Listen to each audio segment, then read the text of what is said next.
शंकर बल प्रदान करते। दुनिया के लोग हंसेंगे शंकर जी पे जल चढ़ाने से क्या होता है? दुनिया के लोग हंसेंगे शंकर जी पर एक लोटा जल चढ़ाने से फल क्या मिलता है? एक लोटे जल की महत्वता क्या होती है? दुनिया के लोग हंसेंगे कि शंकर की आराधना का फल क्या होता है। दुनिया के लोग हंसेंगे कि भगवान शिव की भक्ति का फल क्या होता है। दुनिया के लोग हंसेंगे कि शंकर भगवान पर बेलपत्र चढ़ाने का फल क्या होता है। शंकर भगवान का गुणगान करने का फल क्या है। शिव को एक चावल का दाना शंकर को चढ़ाने का फल क्या है। एक बार मुख से पंचाक्षर मंत्र नमः शिवाय, षडाक्षर मंत्र ओम नमः शिवाय, श्री शिवाय नमस्तुभ्यम बोलने का फल क्या है। ये दुनिया के लोग हंसते हैं, पर जितने लोग हंसते हैं हम उनसे कहते हैं ये इतने जो पत्र यहाँ पर इकट्ठे होते हैं, थोड़े यहाँ रखें, आज पहले दिन यहाँ पर इतने पत्र, ये पत्र अलग। इन पत्रों को कभी मौका मिले और जिसके मन में संशय हो, जिसके मन में संशय हो कि शंकर करता क्या है, उसको एक बार इन पत्रों में कहीं ना कहीं इनका मोबाइल नंबर भी रहता है, इनका एड्रेस भी रहता है, तो उसको पढ़ा करो कि इन पत्रों से हमको ये मालूम पड़ता है कि शिव करता क्या है। देवता देते हैं पल्ला झाड़ कर और महादेव देते हैं छप्पर फाड़ कर। मेरा शंकर कभी कम नहीं देता, मेरा वो घड़दानी देता है तो छप्पर फाड़ कर देता है। चोर चोरी करने के लिए शिव जी के मंदिर में जाता है, अपना कपड़ा जलाकर उजाला कर कर चोरी का सामान ढूंढता है। शिव कृपा कर कर उसको कुबेर बना देते हैं। जो कुबेर की कुर्सी पर बैठा वो वही चोर है जो शंकर के मंदिर में चोरी करने गया था, पर शिव ने कृपा कर, वो घड़ी ने कृपा कर।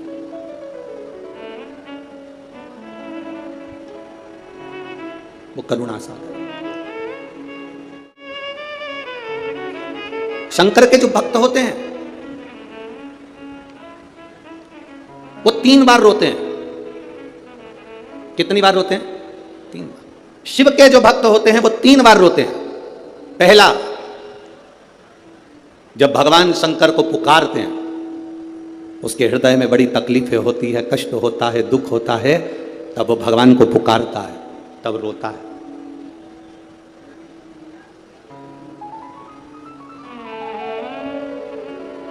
शिव के भक्त 3 बार रोते हैं। पहला, जब वो बाबा को पुकारता है दुख की घड़ी में, कष्ट की घड़ी में, तकलीफ की घड़ी में, तब वो बाबा को पुकारता है, तब रोता है। दूसरी बार, शिव का भक्त जब बाबा नहीं सुनते, बाबा नहीं आते, उसका दुख जब समाप्त नहीं होता और भगवान जब आते नहीं, उसका दुख जाता नहीं, शंकर का भक्त फिर रोता है।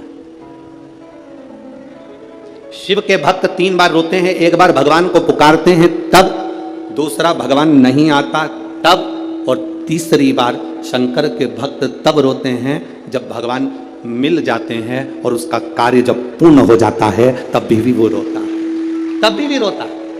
शंकर के भक्त 3 बार रोते हैं। पहली बार जब भगवान को पुकारेगा तब रोएगा, दूसरी बार जब भगवान नहीं आएंगे तब रोएगा, और तीसरी बार जब भगवान आ जाएंगे तब रोएगा। तीसरी बार इसलिए रोता है कि मेरे जैसे पापी पर भी तूने कृपा कर दी। मैंने सोचा नहीं था कि मेरा महादेव एक लोटे जल से प्रसन्न हो जाता है और मेरे ऊपर करुणा कर देता है, तब भी रोता है, तब भी। बस आपका भरोसा, आपका विश्वास दृढ़ होना चाहिए, और जितना विश्वास, जितना भरोसा आपका पक्का होगा, उतना परमात्मा को मिलने में देरी नहीं होगी।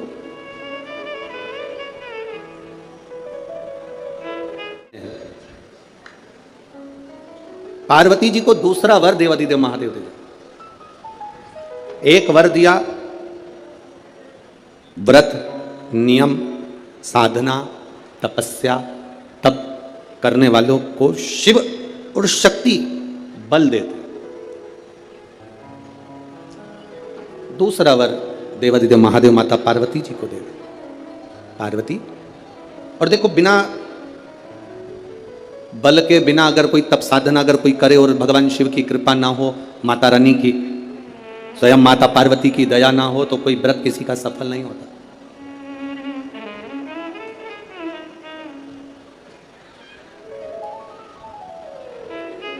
राजा प्रसेनजीत की 2 बेटी थी। एक का नाम था नेनुका और दूसरे का नाम था रेणुका। कितनी बेटियां? जम के बोलो जरा। 2। पहली का नाम क्या है? नेनुका, ना, एन, नेनुका पहली का नाम, और दूसरी का रेणुका, आर। रेणुका। राजा प्रसेनजीत की दो बेटी है, एक नेनुका है, दूसरी रेणुका है। नागपुर में भी कहीं ना कहीं रेणुका माता का मंदिर होगा, है। अच्छा, एक का नाम है नेनुका, दूसरी का नाम है रेणुका। अब देखिए तप का बल कैसे प्राप्त होता है। दोनों देवियों में विचार करिए, ये दोनों राजा प्रसेनजीत की दोनों बेटी है, रेणुका और नेनुका, ये दोनों बेटी राजा प्रसेनजीत।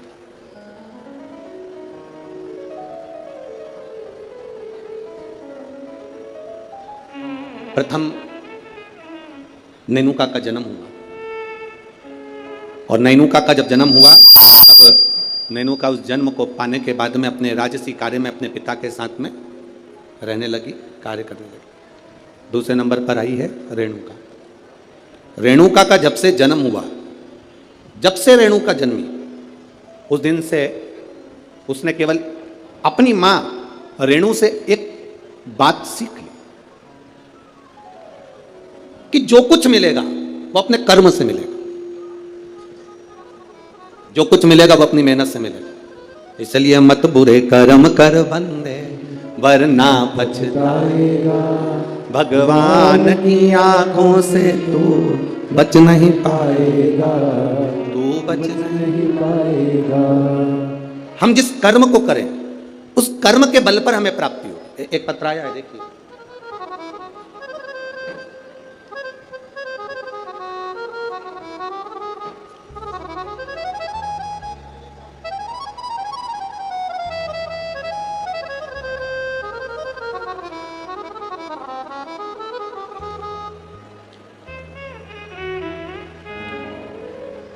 मैं पूनम लाला सेलोकर, गंगाबाग पारड़ी,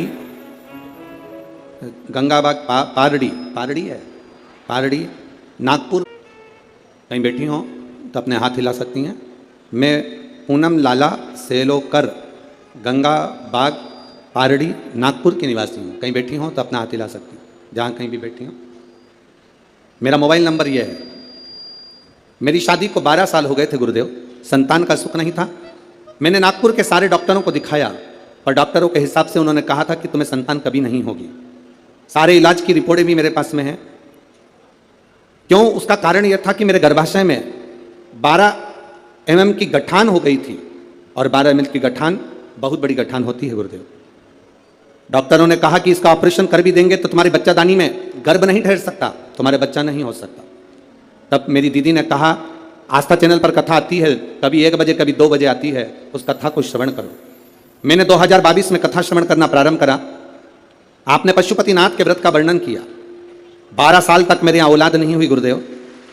जब 12 साल संतान नहीं हुई तब पशुपति व्रत करना प्रारंभ करा। सफ़ेद आंकड़े की जड़ का प्रयोग किया, और सफ़ेद आंकड़े की जड़ को मैंने कमर में बांध भगवान शिव का भजन करना प्रारंभ करा। आपने पीपल के पत्ते का जो उपाय बताया वो मैंने किया, और गुड़ियारी रायपुर की कथा मैंने टीवी पर आसन लगाकर सामने टीवी को चालू कर पूरी कथा गुड़ियारी रायपुर की सुनी, और बाबा की कृपा से उसी महीने में मेरा गर्भ ठहर गया, और 17 जुलाई 2023 को मुझे पुत्र रत्न की प्राप्ति हुई है। मैं बाबा को यहाँ प्रणाम करने आई हूँ। कहीं बैठी हैं क्या? बच्चा लाए हैं? बच्चा लाए हो ले आओ, अगर लाए हो तो लेकर आ सकते हो।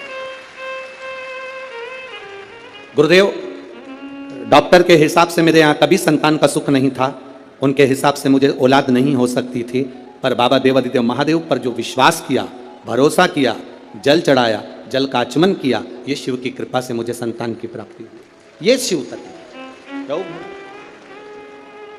एक पत्र और बड़ा सुंदर आया, देखिए।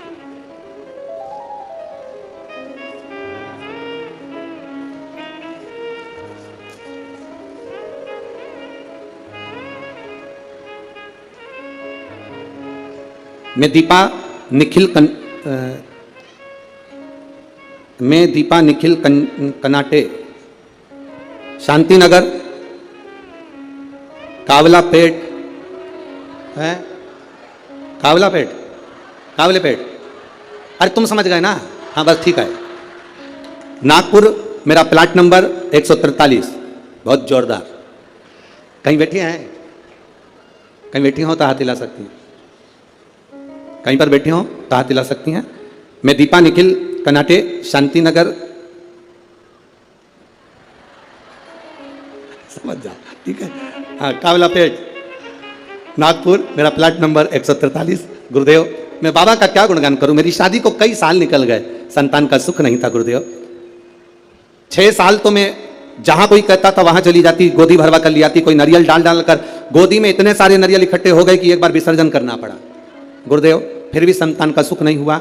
ऐसा कोई दरवाजा नहीं था जिस दरवाजे पर मैं नहीं गई, पर मुझे संतान का सुख नहीं हुआ गुरुदेव। टेस्ट पे भी करवाया, वो भी सफल नहीं हुआ, संतान का सुख नहीं हुआ।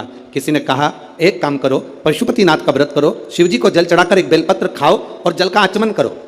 गुरुदेव, बाबा का मैं क्या वर्णन करूं, पशुपतिनाथ का व्रत किया और बाबा की कृपा से तब भी मेरा गर्भ नहीं ठहरा। मेरे 5 व्रत पूरे हो गए, जब गर्भ नहीं ठहरा तो मैंने बाबा से प्रार्थना करी, बाबा तू सबकी सुनता है। वो सियोर वाला महाराज व्यासपीठ पर बोलकर कहता है तू 3 महीने में सुनता है, फिर मेरी क्यों नहीं सुना। बाबा, मैं मंदिर से आ रही थी तो किसी एक महिला ने कहा कि तू एक काम करा कर, मंदिर में पोछा झाड़ू कर लिया कर। मैं मंदिर में सफाई करने लगी, झाड़ू लगाने लगी, पोछा लगाने लगी, मंदिर की बाल्टी में पानी भरकर रख देती, पूरे मंदिर को साफ करती। बाबा की कृपा का मैं क्या गुणगान करूं, केवल 1.5 महीना बीता और मेरा गर्भ ठहर गया। अब गर्भ ठहर गया गुरुदेव, डॉक्टर को जांच कराई तो उसने कहा कि तुम्हारा गर्भ में बच्चा है। अब डॉक्टर ने जांच कर कर कहा कि गर्भ में बच्चा है। बच्चा मेरे गर्भ में रहा 1 महीना, 2 महीना, 3 महीना, 4 महीना बीतता चले गया। 4थे महीने में मुझे कष्ट बहुत हुआ। जब कष्ट बहुत ज्यादा हुआ तब डॉक्टर को दिखाया तो उसने कहा तुम्हारे गर्भाशय में एक बच्चा है और कोई एक गोला सा दिख रहा है, ऐसा लगता है कि कोई गांठ पड़ी हुई है। तब मुझे भय लगा और मैंने तुरंत गीता प्रेस गोरखपुर की शिव महापुराण की पुस्तक बुलवाई, पढ़ना चालू करा। मेरा 5वां महीना निकला, डॉक्टर कहते रहे तुम्हारे गर्भ में एक बच्चा है और एक गांठ पड़ी हुई है। 6ठा महीना पूर्ण हुआ, 7वां महीना पूरा हुआ, धीरे धीरे करते 9वां महीना हुआ, कथा पढ़ती रही, भोलेनाथ का भरोसा करती रही। अब मेरा डिलीवरी का टाइम आया, डॉक्टर ने कह दिया तुम्हारे शरीर में प्लेटलेट कम है तो तुम्हारा साधारण सा नॉर्मल डिलीवरी नहीं हो सकती, अब ऑपरेशन से बच्चा हो।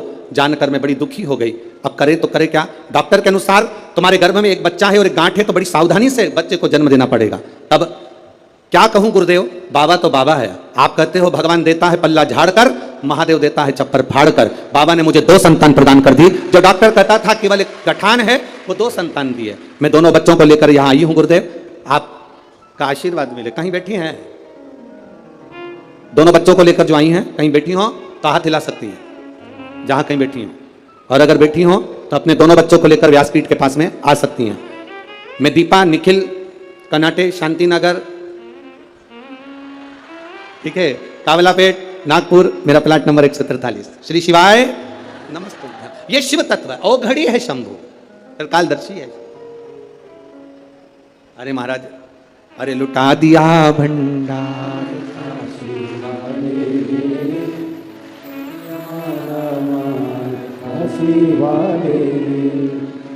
एक बात तो है, जितने लोग कथा सुनने आए हैं तुम पूरे की पूरे भजन याद करके आए हो, पक्का। बहुत बहुत साधुवाद। और एक बात तो है, विदर्भ विदर्भ है और नागपुर नागपुर है।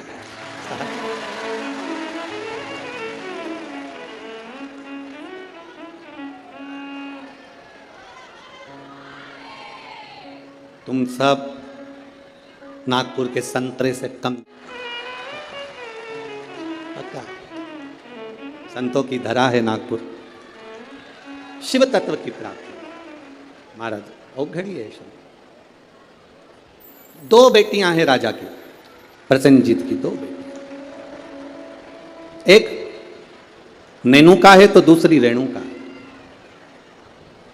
नेनुका अपने राज परिवार में, अपने राजघराने में सुख से आनंद से रह रही है, आनंद से रह रही है। और रेणुका जिसके अंदर भाव शुद्ध है, जिसके अंदर भाव की शुद्ध है,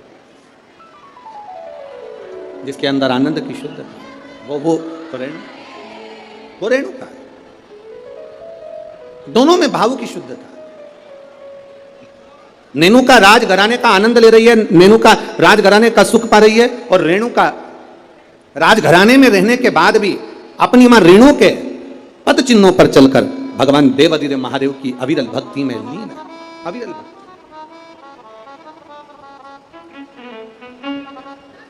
शिव भक्ति में लीन है वो। समय जाता जाता है,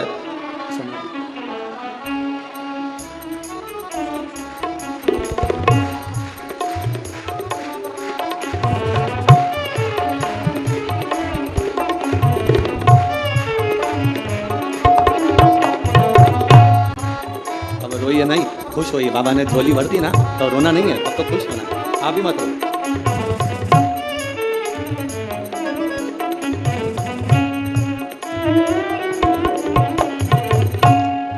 अभी तो रोने का समय गया, अब तो खुश होना। दोनों जने अच्छे से खुश होकर जाओ, रो के नहीं जाना।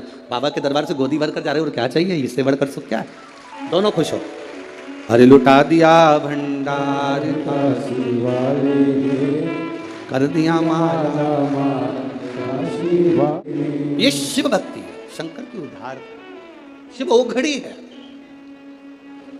जहां डॉक्टर ने कह दिया था कि नहीं होगा बच्चा, संतान का सुख नहीं है तुम्हारे जीवन में, वहां देने वाला कोई साधारण नहीं है।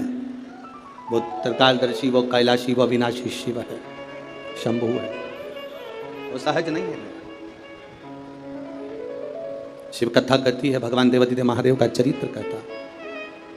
शिव महापुराण की कथा कहती है, एक दिन राजा प्रसेनजीत ने अपनी दोनों बेटियों को बुलाया और दोनों बेटियां जब धीरे धीरे बड़ी हो गई, बड़ी होने के बाद अपनी बेटियों से पूछा, बताओ बेटियों, तुम्हारा भरण पोषण करने वाला कौन है, तुम्हारी भंडार भरने वाला, तुम्हारा भरण पोषण करने वाला, तुमको रखने वाला, संभालने वाला कौन है, बोलो।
ये वही है जिसको कहा गया था कि गठान है, और बाबा की कृपा से एक नहीं, जब देता है तो छपर फाड़ कर देता है। ये शिव तत्व है,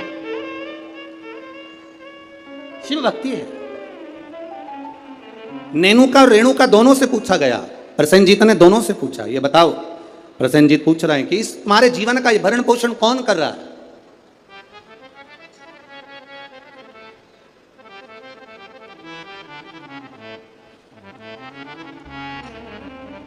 नेनुका ने कहा, पिताजी मेरे जीवन का भरण पोषण आप कर रहे हो, मेरे जीवन को चलाने वाले आप हो, भरण पोषण करने वाले आप हो।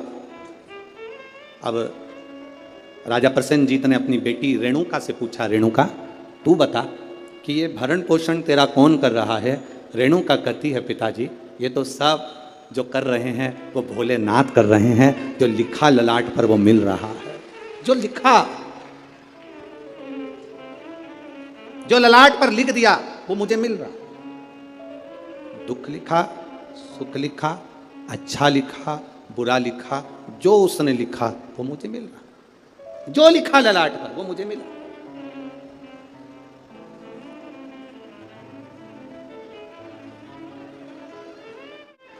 और तेरी कृपा बिना ना हिले एक भी अणु, लेते हैं श्वास तेरी कृपा से तनो तनो।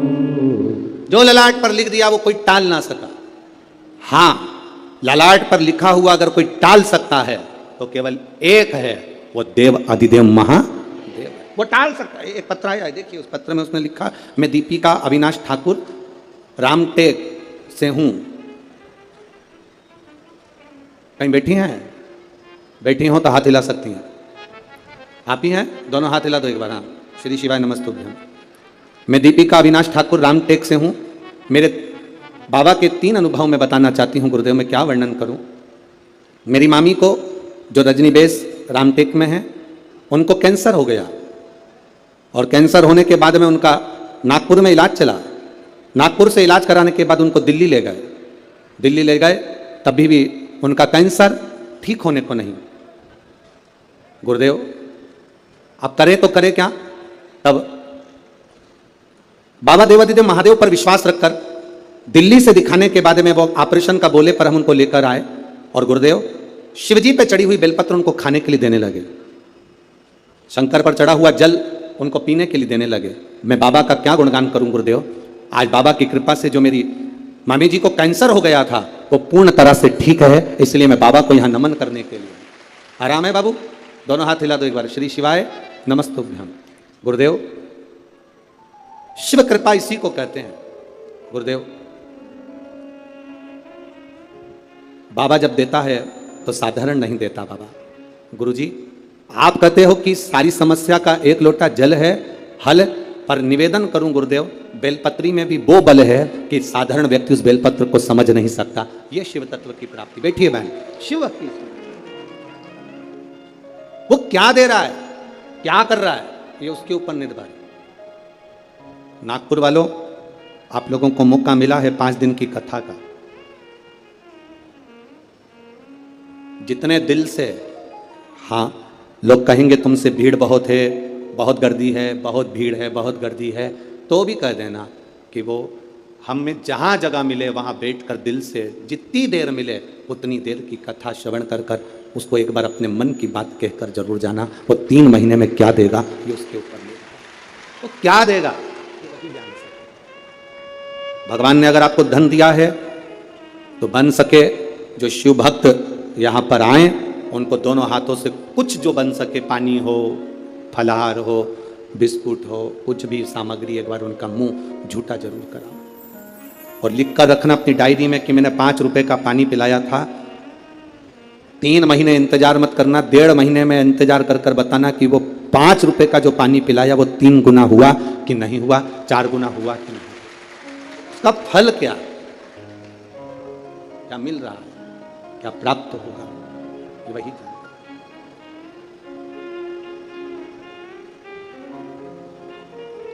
तो क्या प्रदान करता है उसके ऊपर निर्भर है। नेनुका ने कह दिया मेरे पिताजी पालन कर रहे हैं, मेरे पिताजी संभाल रहे हैं, और रेणुका कहती है मेरे पिता नहीं, ये तो भोलेनाथ ने जो जीवन दिया है वो चल रहा है। विचार कर लिया पिताजी ने, दोनों बेटी की शादी करना है।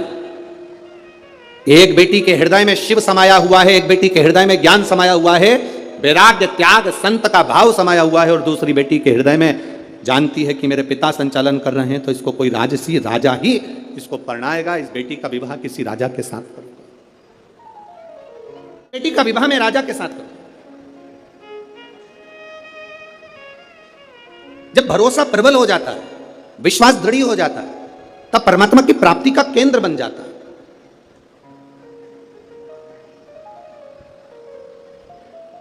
अभी हम आ रहे थे, जब आते आते देखा कि लोग टेंट के बाहर, पंडालों के बाहर लोग धूप में बैठे हुए हैं। बहुत गर्मी है, धूप अपार, पर आप प्रयास करना। 2 बजे कथा चालू हुई, 5 बजे तक चलेगी। 2 बजे से 5 बजे तक जो धूप में बाहर भी बैठे हैं वो अंदाजा लगाकर बैठना कि 2 बजे से 5 बजे तक आपको कहीं धूप दिखी, कहीं धूप नजर आई, कहीं धूप लगी। वो छत्र छाया कर कर बैठता है। साधारण नहीं है मेरा शिव, साधारण नहीं मेरा ऊपरी।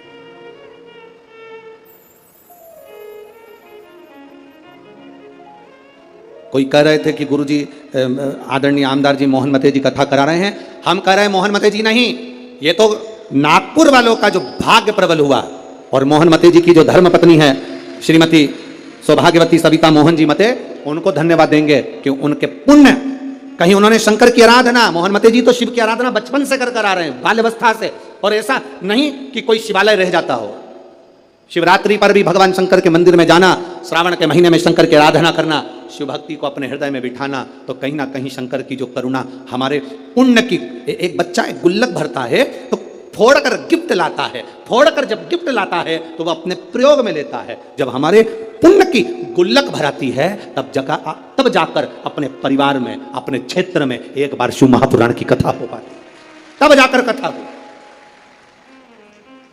श्री मोहन मते जी को मैं कहूंगा, आपके इस कथा से पूरे नागपुर क्षेत्र के ना जाने कितने कितने पुण्य प्रबल हुए होंगे, और ये नागपुर वासियों ने ना जाने कितना एक लोटा जल चढ़ाया होगा, तब जाकर ये 5 दिन की शिव महापुराण की कथा यहाँ पहुंची। ये कोई सहज है पुराण? बोल बम का नारा है, बहुत अपने पुण्य की प्रबलता हुई, तब जाकर ये शिव महापुराण की कथा हमारे जीवन में एक बार श्रवण करने का सौभाग्य अपने क्षेत्र में, अपने नगर में, अपने गांव में मिल रहा, तब मिल रहा।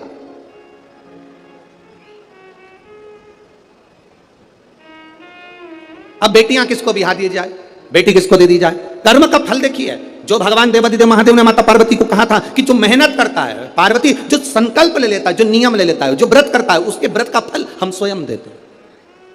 2 वचन दिए थे माता पार्वती जी को भगवान शिव ने, एक शिव और शक्ति का बल देना, और दूसरा वचन देवादिदेव महादेव ने माता पार्वती को दूसरा वचन, दूसरा वर दिया था, पार्वती सुन, संसार में रहने वाली नारी, पुरुष, बच्चे, बूढ़े, इस मृत्यु लोक में जो रह रहा है, संसार में अगर उसके जीवन में कभी दुख की एक घड़ी भी आई है तो उसके कर्म से आई है। उसने जो पूर्व में कर्म किया होगा उसके अनुसार उसको एक दुख की घड़ी में भोगना पड़ा है।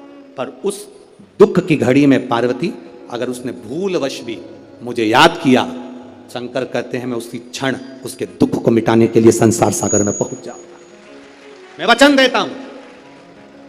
ये माता पार्वती जी को शिव जी ने 2 वचन दिए। पार्वती, एक शिव और शक्ति का बल व्रत उपास साधना तप करने वाले को मिलता है। नवरात्र का व्रत करने वाले कई लोग नंगे पैर चलते हैं, कई लोग एक समय दूध लेते हैं, कोई कहता है कि मैं लौंग पर व्रत करता हूं, कोई अपने शरीर पर जवारे वो लेता है, कोई कुछ नियम धारण करता है, कोई कुछ नियम धारण करता है। सारे नियम व्रत साधना तप जितने लोग करते हैं, घबराने की जरूरत नहीं। ये बल तुम्हें जो देता है वो शिव देते हैं, वो भगवान शंकर शक्ति के साथ देते हैं। और ध्यान देना, दुख की घड़ी में अगर तुम्हारे कर्म के अनुसार तुम्हें दुख भोगना पड़ रहा है तो उस दुख में भी घबराना नहीं। अगर दुख परमात्मा ने दिया है तो वो उस दुख को समाप्ति का बल भी आपको प्रदान करता है। वो शिव तत्व है, वो घड़ी है, वो शंकर है, वो घड़ी शिव है।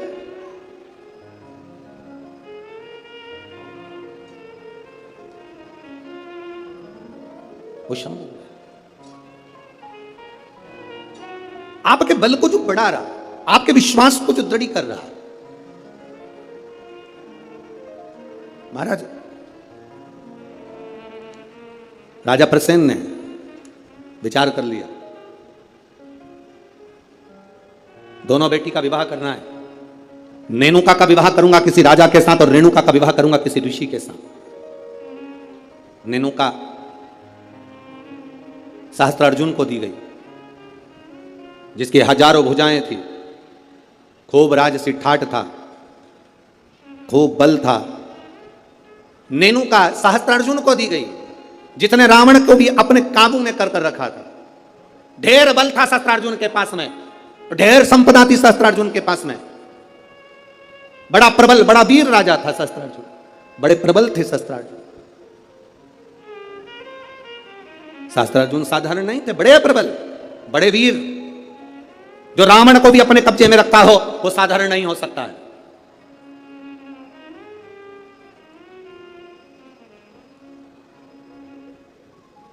राजा सहस्त्रार्जुन को अपनी बेटी नेनुका का विवाह कर दिया। अब आई बारी रेणुका की, तो फिर विचार करा गया कि इस रेणुका का विवाह मैं करूं तो करूं किससे, किसको दूं? तब कहा, बेटी जितनी तू शंकर की आराधना करती है, जितनी तू शिव जी की उपासना करती है, तेरा पति भी शंकर की आराधना करने वाला होना चाहिए। जमदग्नि जी को रेणुका ब्याह दी। जमदग्नि जी को जब रेणुका ब्याही, रेणुका का तप साधना देखिए कितनी प्रबल थी। जमदग्नि जी के साथ में रेणुका जब ब्याह कर आ गई, रेणुका का नियम था, प्रतिदिन का नियम था रेणुका का, प्रतिदिन का नियम। एक मट्टी को इकट्ठा करती, मट्टी को इकट्ठा कर कर उसका हंडा बनाती, घड़ा बनाती, पात्र बनाती, कच्चा घड़ा, कच्चा पात्र। मेरा निवेदन है, यहां पर जितनी माताएं बैठी हैं एक बार प्रयोग कर कर देखना कि आप मट्टी लाओ, मट्टी का हंडा बनाओ, मटकी बनाओ, और उस मटकी में कहीं जाकर जल भर कर लेकर आना, अपने सिर पर रखकर। मटकी टूटेगी कि नहीं टूटेगी? अरे बोलो तो जम के टूटेगी ना, क्योंकि वो पकी नहीं है, सही से बनी नहीं है, मटकी टूट जाएगी।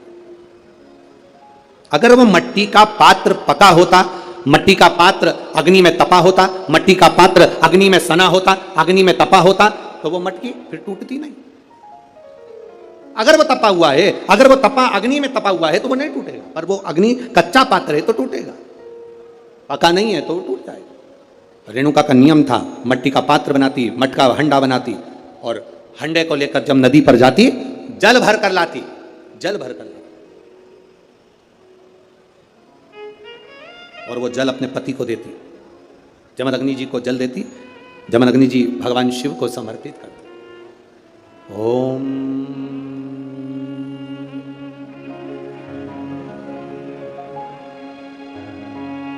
नमः शिवाय।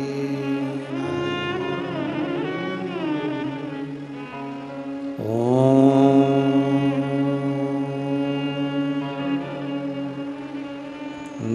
नमः शिवाय।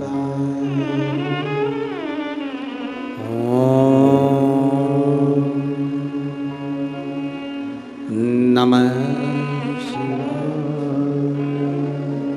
घड़ा लाई, जमदग्नि जी को दिया, जमदग्नि जी ने शिव जी को समर्पित किया। कच्चे घड़े में जल भरना, लाना, शंकर जी के लिए अपने पति को देना, समर्पित करना।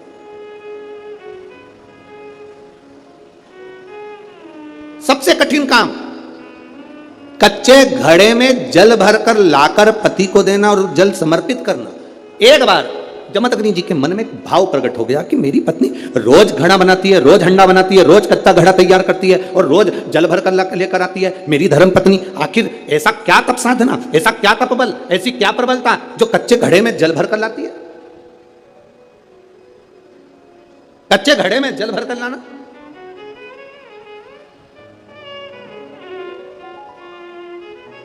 मेरी जीजियों, एक बात अपने जीवन में उतार कर रखना, कभी जिंदगी में अगर कभी ऐसा योग लगे, कभी तुम्हारे जीवन में कभी ऐसा लगे, अब तो थोड़ी शरद चालू हो गई, ठंडक चालू हो गई, तो मट्टी के पात्र का जल से शिव का अभिषेक कभी तो नहीं हो सकता, पर बैसाख महीने में, ज्येष्ठा महीने में कभी मौका लगे अपने जीवन में और तुम्हें लगे कि मेरे जीवन में दुख नहीं हो रहा, मेरे दुख जा ही नहीं रहा, तो 5 बेलपत्र,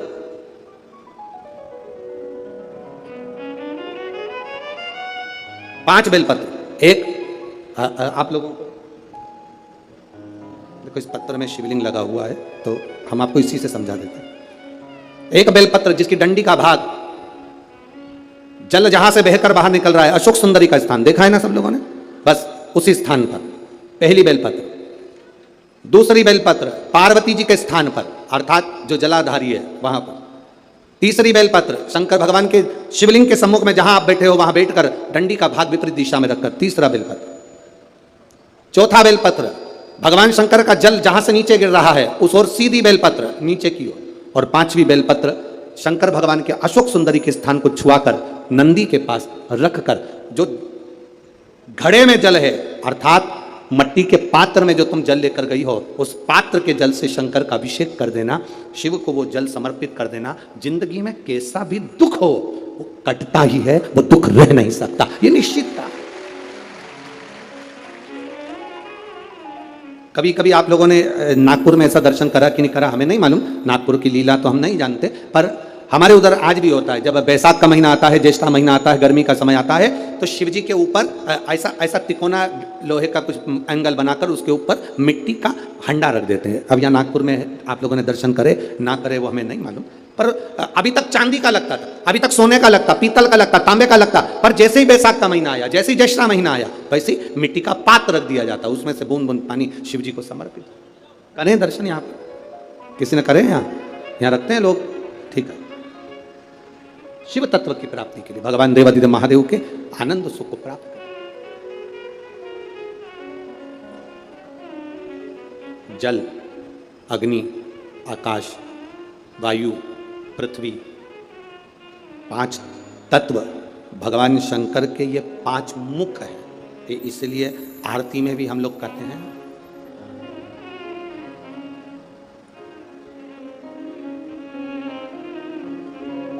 पंचानंद भोले पंचानन हंसासन गरुड़ासन हंसासन गरुड़ासन वृषवाहन वाहन साजे। ओम जय शिवा ओंकारा दो भुज चार चतुर भुजे 10 भुजे अति सोहे। बोले 10 भुजे अति सोहे। अब 5 मुख पंचानंद शिव है। जल, वायु, आकाश, अग्नि, पृथ्वी, ये पंच तत्व शंकर के 5 मुख में विराजमान। 5 मुख। शिव की पंचायत में 5 देवता हैं। कितने देव हैं? 5। पहला देवाधिदेव महादेव, दूसरा गणेश जी महाराज, तीसरा भगवान नारायण, चौथा सूर्य नारायण भगवान, और 5वां नंबर पर है मां दुर्गा भवानी अष्टभुजा धात्री मां देवी मां दुर्गा। ये 5 शिव पंचायत में 5 देवता। फिर से बोलिए, पंचायत में 5 देव कौन से होते हैं? पहला शिव जी, दूसरा गणेश जी, तीसरा भगवान विष्णु, चौथा भगवान सूर्य नारायण, और 5वें मां दुर्गा भवानी। ये 5 शंकर की पंचायत के देवता हैं। शिव पंचायत में ये 5 रहते हैं।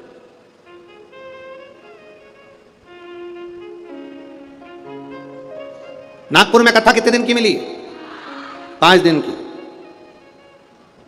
सावन में जब 5 सोमवार पड़े तो समझ लेना शंकर भगवान की बड़ी कृपा होने वाली है। 5 सोमवार मिल गए सावन के महीने में, मतलब शिव जो श्रावण के महीने में 1 लोटा जल चढ़ाने वाले हैं उनकी मनोकामना पूर्ण होती ही है। पंचानंद स्वरूप में 5 दिन में 5 स्वरूप में पंचायत में पंचानंद पंच भौतिकता का आनंद रखने वाले शिव तत्व की प्राप्ति का सुख है शिव महापुराण। कई लोग कहते हैं गुरुजी 7 दिन की कथा करते हो, कभी 5 दिन की। आखिर 5 दिन की कथा का फल क्या है? हम कहते हैं कभी सुनिए, बैठिए पंडाल में, जहां जगह मिल जाए वहां बैठकर कथा का रस तत्व ग्रहण करिए, और जब जाओ आरती हो जाए, कर्पूर गौरम हो जाए, तब यहां तो उस रज को कभी शरीर पर लगा। एक पत्र आया, एक लड़के को ब्लड कैंसर हो गया, देखिए।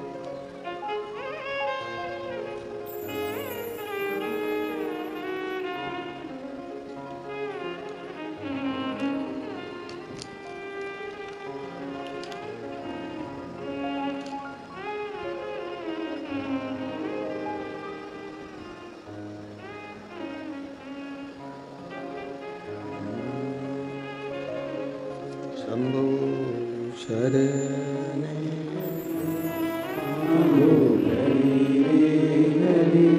दुख काटो दया करी न दर्शन आपो। शरण पड़ी माधो घड़ी रे घड़ी दुख काटो। अब वो कैंसर वाला तो पत्र ढूंढना पड़ेगा, ये पत्र भी अच्छा है। मेरा नाम भसीजा शुभम विलास पोटवार, 27 साल की उम्र है। मुकाम पोस्ट तहसील बड़सा, जिला गढ़चिरौली, महाराष्ट्र राज्य। कहीं बैठे हो तो हाथ हिला सकती हैं, कहीं बैठे हो तो हाथ हिला सकती हैं, जहां कहीं बैठी हैं। गुरुदेव, मेरा लीवर और किडनी दोनों ही डैमेज हो गए थे। दोनों ने काम करना बंद कर दिया, पेट में पानी भरा गया। डॉक्टर को दिखाया तो डॉक्टर ने कहा इसका पानी नहीं निकाल सकते क्योंकि इनके शरीर में खून की भी कमी है और लीवर किडनी दोनों काम करना बंद कर दिया। गुरुदेव, खून चढ़ाते पानी बन जाता, आप करें तो करें क्या? डॉक्टर ने कहा इसका एक तरीका हो सकता है कि टॉयलेट द्वारा या लेट द्वारा इनका पूरा की पूरा पानी निकालना होगा। वो निकाला पर वापस पानी जम गया। लीवर किडनी काम नहीं कर रहे थे। डॉक्टरों ने हाथ ऊंचे कर दिया। डॉक्टरों का कहना था इसका कोई इलाज नहीं है, आप किसी भी हॉस्पिटल में ले जाओ, बड़े से बड़े हॉस्पिटल में ले जाओ तो इनका किडनी लीवर का या तो बदला जाए तब कुछ काम करे, परंतु इनका कोई फल नहीं है। हम उनको घर ले आए गुरुदेव, किडनी लीवर काम नहीं कर रही। डॉक्टर ने कहा आप ले जाओ, पर मन नहीं माना। हमने दूसरे हॉस्पिटल में उनको भर्ती करा, वहां पर भी इलाज चालू हुआ पर आराम नहीं लगा क्योंकि किडनी लीवर दोनों बेकार हो चुके थे। तब किसी ने कहा कि शिवजी को जल चढ़ाओ, वो जल लाकर इनको पिलाओ और एक बेलपत्र इनके नजदीक में रखो। हमने वही करना प्रारंभ करा। देवाधिदेव महादेव को जल चढ़ाते, वो जल इनको आचमन कराते। बाबा का कृपा का मैं क्या वर्णन करूं गुरुदेव। 2 अक्टूबर 2023 को बाबा की कृपा से उनकी तबीयत में सुधार आना प्रारंभ हुआ और 8 अक्टूबर को बाबा की कृपा से वो ठीक हो गए। बाबा की कृपा से उनका लीवर और किडनी दोनों काम करना प्रारंभ कर दिए। ये शिव तत्व है, ये शंकर योग घड़ी। कहीं बैठे हो तो हाथ हिला सकते हैं, है क्या? हाँ जी, हाथ हिला दो एक बार। ठीक है, हाथ हिला दीजिए। श्री शिवाय नमस्तुभ्यम। वापिस हाथ हिलाओ एक बार। हाँ, वापिस हिलाइए। श्री शिवाय नमस्तुभ्यम। बैठिए। हर हर। शिव तत्व की प्राप्ति इसी को। आप जो शिव पर जल चढ़ा रहे हैं, आचमन कर रहे हैं, शंकर का गुणगान कर रहे हैं, उसका फल खाली नहीं जाता। मिट्टी के पात्र का जल हम देवाधिदेव महादेव को जब समर्पित करते हैं तो उसका फल खाली नहीं जाता, खाली नहीं जाता।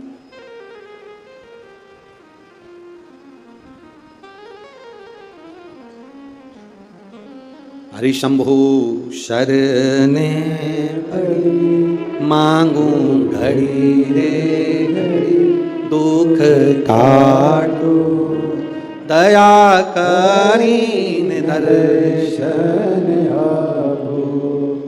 महाराज, शिव महापुराण की कथा कहती है, रेणुका देवी कच्चे घड़े में जल भर कर लेकर आती, अपने पति को देती और जमदग्नि जी उस जल को लेकर शिव जी को समर्पित करते। पर उनके चित्त में यह बात बैठ गई, आखिर इसकी दृढ़ता, इसकी भक्ति कितनी प्रबल होगी कि कच्चे घड़े में पानी नदी से यहां तक आ गया और कच्चा घड़ा टूटता नहीं। जब तक शिव जी को जल नहीं चढ़ाते तब तक वो घड़ा समाप्त नहीं होता। आखिर इसकी भक्ति किसकी है? इस रेणुका ने भक्ति किसकी करी? किसकी भक्ति करी? ये रेणुका किसको भजती है? क्या देखा जमदग्नि जी ने कि आज रेणुका ने मट्टी का जो घड़ा बना रही है, जमदग्नि जी क्या देख रहे हैं कि मट्टी के घड़े को बनाकर पास में पार्थिव शिवलिंग का निर्माण कर रही है। एक शिवलिंग का निर्माण कर रही है, पार्थिव शिवलिंग।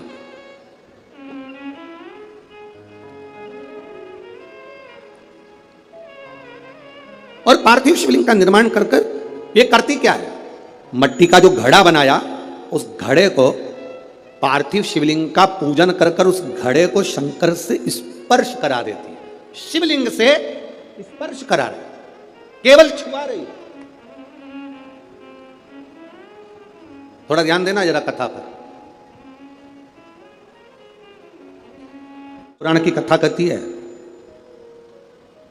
आप 200 रुपए की साड़ी खरीद कर लिया, आपको लगे साड़ी 200 रुपए की है, दुनिया के लोग कहेंगे कि इतनी सस्ती साड़ी पहनती है। उस साड़ी को महंगा करना है तो क्या करोगे? उस साड़ी को महंगा करने का सबसे सुंदर तरीका, 200 रुपए की साड़ी को भी शंकर भगवान को एक बार स्पर्श करा देना।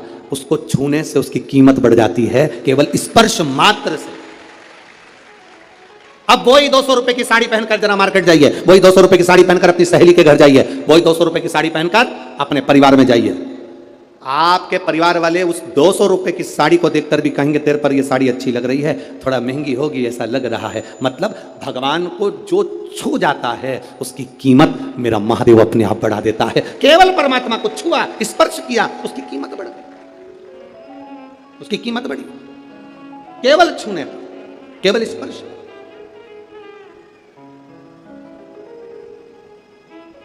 अरे भाई, शिव महापुराण की कथा कहती है, जैसे किसी के यहां कोई मर जाता है तो पूरे परिवार में सूतक लग जाती है। बोलो री जी जी सही है कि गलत है? अरे बोलो तो जम के। लगती है ना? परिवार में कोई मर गया, पूरे परिवार को सूतक लग जाती है।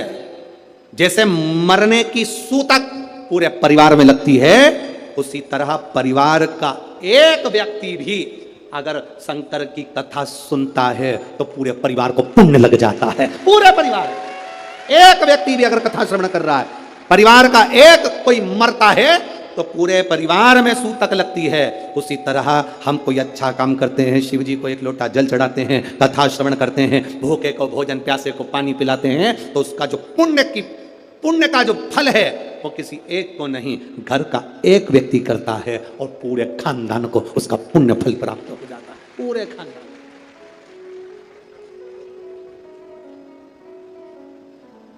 पूरे खानदान को उसका फल मिला। महाराज, शिव कथा कर रही है,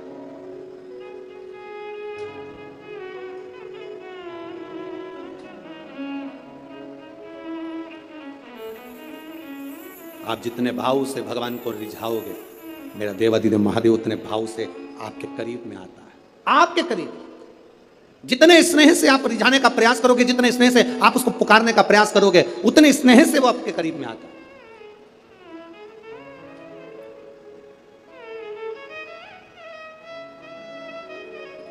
कभी कथा के पंडाल में अगर बैठकर कथा सुन रहे हो या टीवी के सामने सुन रहे हो, मोबाइल पर कथा सुन रहे हो, इस नागपुर की धरा से पवित्र शिव महापुराण की कथा, 5 दिवसीय शिव और पार्वती शिव महापुराण की कथा सुन रहे हो, उसके नियम को धारण कर करके मैं कथा पंडाल में बैठकर कथा सुनूं, कथा पूरी होने के बाद भूमि को प्रणाम कर कर नमन कर कर अपने हृदय से उसको नमन कर कर जाऊं, अपने हृदय की बात उससे कह कर जाऊं, तो कंकर शंकर सुनता जरूर है और कुबेरेश्वर महादेव झोली भरता जरूर है। आप दिल से कहें उसको,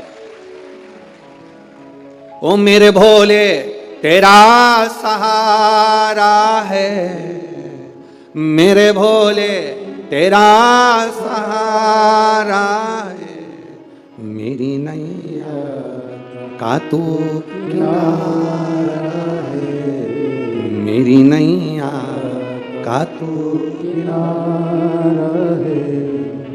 ये तेरी कृपा से मिला, ये तेरी उदारता से मिला, ये तेरी करुणा से मिला। कहो जमदग्नि जी ने देखा ये करती क्या, कच्चे घड़े में पानी कैसे ठहर सकता है, कच्चे घड़े में पानी कैसे ठहर सकता है। मेरी माताओं से निवेदन, बड़ा सुंदर भाव से फिर निवेदन करूंगा, जिसका बेटा जिसका बच्चा मंद बुद्धि हो, विवेक काम नहीं कर रहा, बुद्धि काम नहीं कर रही, चित्त काम नहीं कर रहा, बहुत चिड़चिड़ा, बहुत उचिष्ट, विवेक काम नहीं कर रहा, बुद्धि काम नहीं कर रही, हां यहां तक शिव महापुराण की कथा कहती है, एक बीमारी होती है जिसमें नसें शरीर की काम करना बंद कर देती है, और वो उस बीमारी का इलाज पूरे बाहर विदेश में भी नहीं है, जिसमें धीरे धीरे धीरे धीरे नाड़ियां नसें बंद होती चली जाती है, पाँव हाथ काम करना बंद कर देता है, फिर वाणी कम हो जाती है, नयन दिखना बंद हो जाता है, शरीर बेकार। उसके लिए भी कोई मंदबुद्धि है, उसके लिए भी शिव महापुराण की कथा कहती है, हफ्ते 2 हफ्ते में कभी सोमवार के दिन भले मट्टी का बर्तन तुम्हारे घर में नहीं हो, घर में कोरा सा दिया भी हो, कोरा दिया, दिया कोरा मतलब उसमें दीप ना लगा हो, मट्टी का नया दिया, उसमें अगर आपने थोड़ा पानी भरकर रख भी दिया और उसमें गलते गलते वो पानी ज़्यादा नहीं भी बचा, 2 बूंद भी बचा है और वो 2 बूंद भी अशोक सुंदरी वाली जगह पर चढ़ा है, और वही पानी जिसकी विवेक, जिसकी बुद्धि, जो मंद बुद्धि कहा जाता है, उसको अगर बेलपत्री के साथ में वो जल की 2 बूंद भी उसको दी जाए तो वो विवेकवान बनता चले जाता है, उसकी बुद्धि काम करना प्रारंभ करती है। कितना भी मंद बुद्धि हो, पड़ा रहता हो, पड़ा है, मुंह से राल बह रही है, वो बोल नहीं पा रहा, शरीर विग्रह बेकार बिल्कुल, उसके लिए भी ये कार्य करता। शिव पर चढ़ा हुआ मट्टी के पात्र का जल सुख प्रदान करता है। हमारे यहाँ नवरात्रे में जवारे बोए जाते हैं, आप लोगों को इधर बोते हैं कि नहीं बोते मालूम नहीं, हमको बोते हैं इधर, मट्टी के पात्र में जवारे बोए जाते हैं, कुंडी में जवारे बोए जाते हैं, मट्टी में गेहूं डालकर जवारा बोया जाता है। उस जवारे क्यों बोते हैं, उसको बोने का कारण क्या है? केवल कोई कहे कि हम ठाकुर जी को भजते हैं, भगवान कृष्ण को भजते हैं, कोई कहे हम तिरुपति बालाजी को, नारायण को भजते हैं, कोई कहता है कि हम हरि विट्ठल को, पांडुरंगा को भजते हैं, हमारे यहाँ हम इनको भजते हैं तो जवारे नहीं बोते। ना ना, पुष्टि मार्गी है, ठाकुर जी की सेवा करने वाला है, उसके यहाँ भी ये 9 दिन जवारे बोए जाते हैं। रामानुज संप्रदाय से जुड़ा हुआ है, नारायण की पूजन कर रहा है, उसके घर में भी जवारे बोए जाते हैं। पांडुरंगा हरि विट्ठल की उपासना कर रहा है, उसके घर में भी जवारे बोए जाते हैं। जवारे का महत्व हमारे यहाँ शास्त्र कहता है। क्या महत्व है उसका, क्या फल है उसका? महाराज, जब देवी माता ने दुर्गा भवानी को पंचायत में बुलाया गया, शिव पंचायत में मां दुर्गा बैठी हुई है, और शिव पंचायत में जब दुर्गा भवानी बैठी, उपद्रवियों ने उपद्रव मचाया, अहंकारियों ने अहंकार मचाया, असुरों ने, राक्षसों ने हाहाकार मचाना प्रारंभ करा। तब उस समय पर देवाधिदेव महादेव माता पार्वती को देखकर, दुर्गा भवानी को देखकर मुस्कुरा रहे थे। केवल शिव मुस्कुरा रहे हैं, पार्वती को देखकर, दुर्गा भवानी को देखकर, मां जगत जननी को देखकर केवल मुस्कुरा रहे। तब देवता सूर्य नारायण ने भगवान शिव जी को देखकर हाथ जोड़कर प्रार्थना करी। भास्कर देव बोले, सूर्य नारायण बोले, बाबा मेरे मन के संशय को मिटा दीजिए। शिव जी ने पूछा क्या काम है, बोलो क्या चाहते हो? शंकर भगवान से सूर्य देव, भास्कर देव कहते हैं, प्रभु आपके मुस्कुराने का कारण क्या? भारत की भूमि पर जितनी जगह पर भी आप लोग कथा सुन रहे हो, आस्था चैनल पर, फेसबुक यूट्यूब पर जितने लोग कथा सुन रहे हो, बड़े ध्यान से सुनना कि जवारे क्यों बोए जाते हैं, नवरात्रि में जवारे की महत्वता क्यों होती है। क्यों बोया जाता है, मिट्टी में गेहूं डालकर क्यों उत्पन्न किया जाता है, उसकी महत्वता क्या है? सूर्य नारायण पूछ रहे हैं भगवान देवाधिदेव महादेव से। आप दुर्गा भवानी को देखकर मुस्कुराए, आप हंसे हैं, आपके चेहरे पर प्रसन्नता आई है, कारण क्या? और महाराज देवाधिदेव महादेव ने कहा, यहां भगवान विष्णु, गणेश जी, भास्कर देव, आप सब बैठे हो। असुरों ने आक्रमण कर दिया, असुरों ने आक्रमण करा है, और वह असुर आक्रमण कर दिए हैं तो वो असुर प्रवेश कर रहे हैं, उपद्रव मचाकर, हाहाकार कर कर नष्ट करने वाले हैं इस पूरी पृथ्वी को। तो फिर उसको बचाएगा कौन, कैसे बचेगा? शिव जी ने कहा, चिंता मत करो। दुर्गा ने अपने केश का स्मरण किया, एक केश को माता पार्वती जी ने अपने हाथों से छुआ, छूते ही एक कुंड में सुंदर जवारे उत्पन्न हुए हैं। जब तक वो जवारे बड़े नहीं हो जाते, जब तक वो जवारे थोड़े प्रबल नहीं हो जाते, तब तक एक भी असुर प्रवेश नहीं कर सकता, हाहाकार नहीं मचा सकता और अंदर आ नहीं सकता। शिव महापुराण की कथा कहती है, जवारे जिसके यहाँ बोए जाते हैं, जवारे का, आप लोग कहते हैं कहीं पर देवी जी बैठी हैं, किसी के यहाँ मिट्टी की मूर्ति आई, 21 फीट की, 41 फीट की, 15 फीट की, 10 फीट की, 25 फीट की देवी जी की प्रतिमा स्थापना हुई। लोग कहते हैं हम देवी जी का दर्शन करने जा रहे हैं, दुर्गा जी का दर्शन करने जा रहे हैं। शिव महापुराण की कथा कहती है वो दुर्गा जी का दर्शन नहीं, देवी का दर्शन नहीं, नवरात्रि में जहां जवारे बोए जाते हैं वहां मात्र आप पांव रखते हैं तो अपने घर में से क्लेश दूर हट जाता है, अहंकार दूर हट जाता है, अभिमतता दूर हट जाती है, तकलीफें दूर हट जाती है। जिसके घर में जवारे बोए जाते हैं वहां से अहंकार, काम, लोभ, आसक्ति, वासना, तृष्णा और दुख, तकलीफें दूर हट जाती है। तो जवारे का मूल का तत्व आनंद सुख है। महाराज उसको समझने वाला समझ सकता। रेणुका घड़ा बनाकर शिव जी का स्पर्श कर रही है, केवल स्पर्श, मट्टी के पात्र में बला जाता है स्पर्श मात्र, सहज नहीं है शिव। उसकी भक्ति बड़ी प्रबल, क्योंकि उसके मस्तक पर गंगा विराजमान है और वो साधारण कृपा करने वाला नहीं, दुनिया को अमृत देने वाला है। शिव अमृत प्रदान करने